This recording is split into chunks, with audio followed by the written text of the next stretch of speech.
मुख्यमंत्री देवेंद्र फडणवीस आणि केंद्रीय मंत्री नितीन गडकरी हे महाराष्ट्राचे आणि भाजपचे दोन दिग्गज नेते।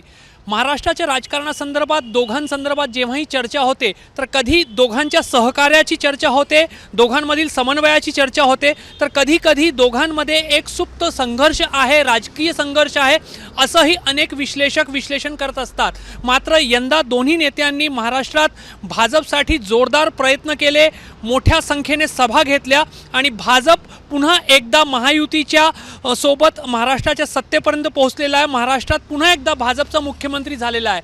विधिमंडळाचा हिवाळी अधिवेशन नागपुरात होतं आणि त्यामुळे खूप मोठ्या प्रमाणावर नेत्यांचे कटआउट्स, होर्डिंग्स, बॅनर्स जे आहेत ते नागपुरात लावण्यात आलेले। मात्र विधान भवनाच्या अगदी समोर केंद्रीय मंत्री नितीन गडकरी मुख्यमंत्री देवेंद्र फडणवीस यांचा स्वागत करत आहेत अशा पद्धतीचा एक होर्डिंग सगळ्यांचे लक्ष वेधून घेत आहे।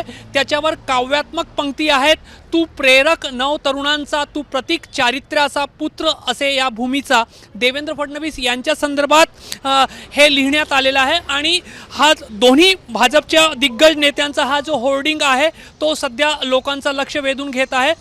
महाराष्ट्रामध्ये भाजप पुन्हा एकदा सत्तेपर्यंत पोहोचलेली आहे आणि भाजपचा मुख्यमंत्री जो आहे तो सत्तेपर्यंत पोहोचलेला आहे आणि त्याच्यानंतर हा जो होर्डिंग एक मोठा कटआउट जो आहे तो विधान भवनाच्या समोर लावण्यात आलेला आहे आणि तो सर्वांचा या ठिकाणी लक्ष वेधून घेणारा ठरतोय। कॅमेरामॅन व्यंकटेश नायडूसह रजत वशिष्ठ, एबीपी माझा, नागपूर।